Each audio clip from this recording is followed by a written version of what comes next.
Good afternoon.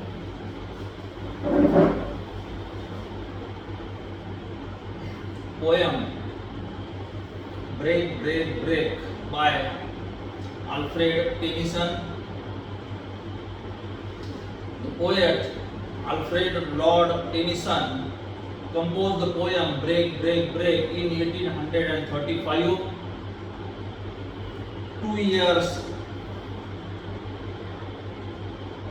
after the death of his close friend and fellow poet Arthur Hallam, because the poem's speaker laments the death of a close friend. Most readers read Break, Break, Break as an elegy to Hallam, though the poem stands on its own as a more general meditation on mortality and loss. Published in 1842, the poem is often read alongside Tennyson's In Memoriam A.H., that is the Hallam, a longer work that is more explicit in its writing and the impact he had on Tennyson's life. I will read the poem and then after we will go for its discussion. Break, break, break on the cold grey stone, O sea, and I would that my tongue could utter the thoughts that arise in me. Oh, well, for the fisherman's boy that he shouts with his sister at play. Oh, well, for the sailor lad that he sings in his boat on the bay. And stately ships go on to their haven under the hills. But oh, for the touch of vanished hand and the sound of a voice that is still. Break, break, break at the foot of the crags. Oh, see, but the tender grace of a day that is dead will never come back to me. Here the poet speaks about the sailor. The poet speaks about the waves which collides, which strikes on the shore.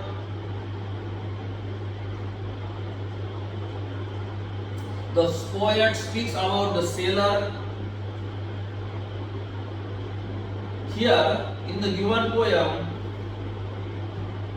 this is of the Victorian era period writer, poet, that is our Alfred Tennyson.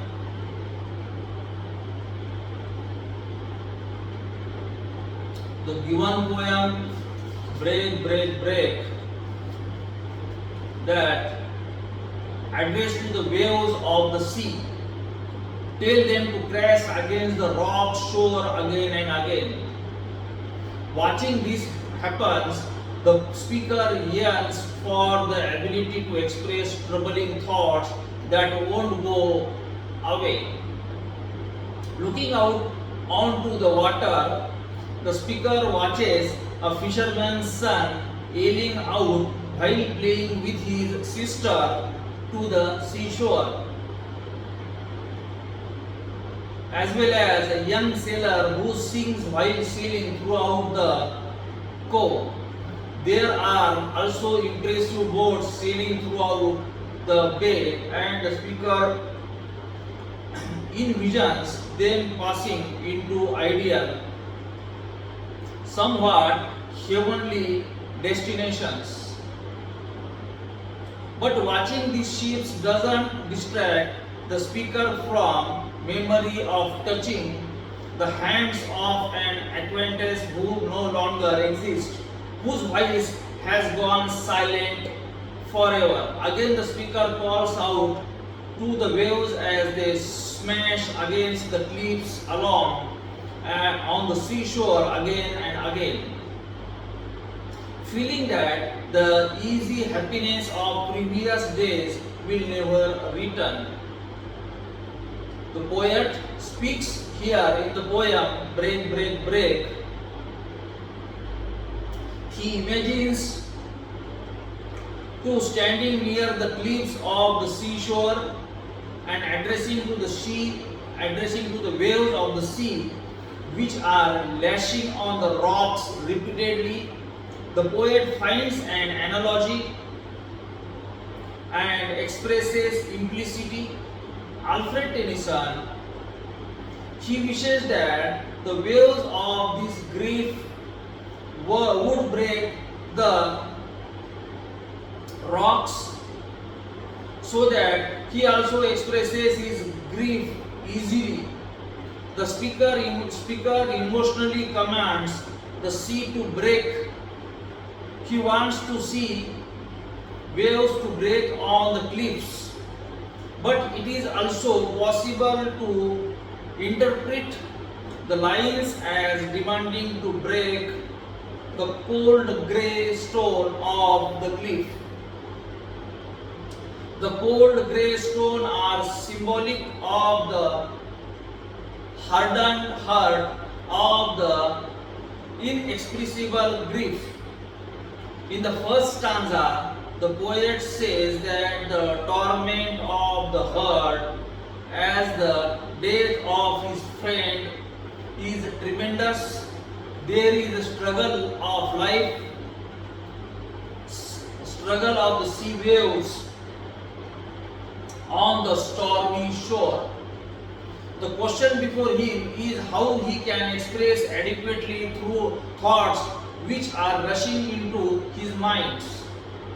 In the second stanza, the poet says that life is full of joy for the fisherman's son, and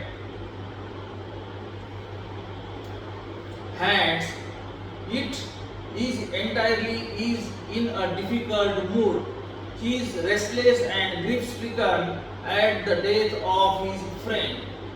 The poet admires the innocent joy of the youngster, but he is sorry because he cannot share it. The lad of the sailor is also happy and sings on in his boat face to face with the magnificence of the sea. But such a joy is not for the poet. In the third stanza, the poet says that majestic ships ply on their destination under the hill. The poet, however, has no definite plan about his life, and he misses the friend Helen, whose voice and touch were so soft and tender. The grief of the poet is terribly intense, expressed in the two lines of the poem. I will read these two lines. But oh, for the touch of a vanished hand and the sound of a voice that is still. These are the two lines which expresses the poet's attachment towards his friend Helen. The speaker turns aside sees and a very difficult picture of life. Unlike himself and the cold grey stones, the fisherman's boy who is playing with his sister looks here at the seashore, so he does the sailor's lad singing in his boat on the bay.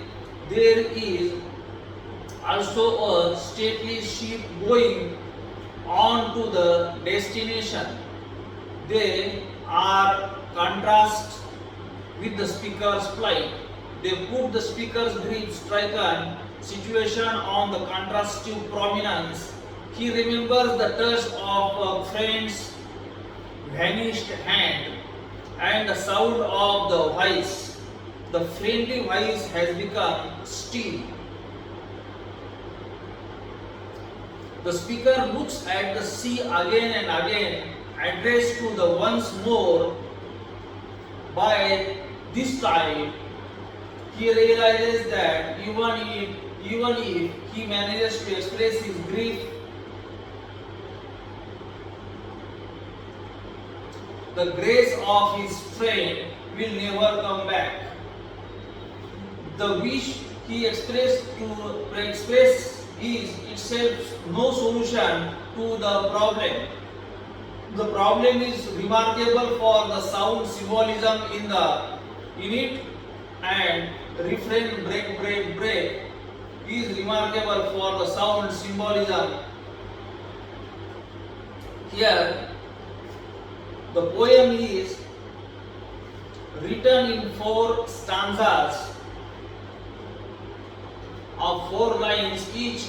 The first four and the last 6 are about grief, and the third stanza falls short of giving happy life. The rhyming scheme is ABCD, but also the harmony of the children's life. The rhyme also adds up the AABA. It is also a rhyming pattern. Master of a technical and musical perfection, Tennyson seems to carve each word carefully into perfect form.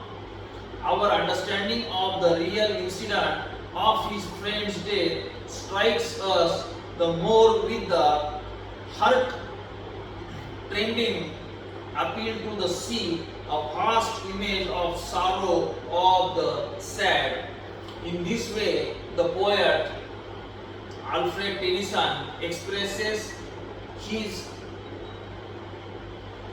grief, his feelings through the poem Break, Break, Break.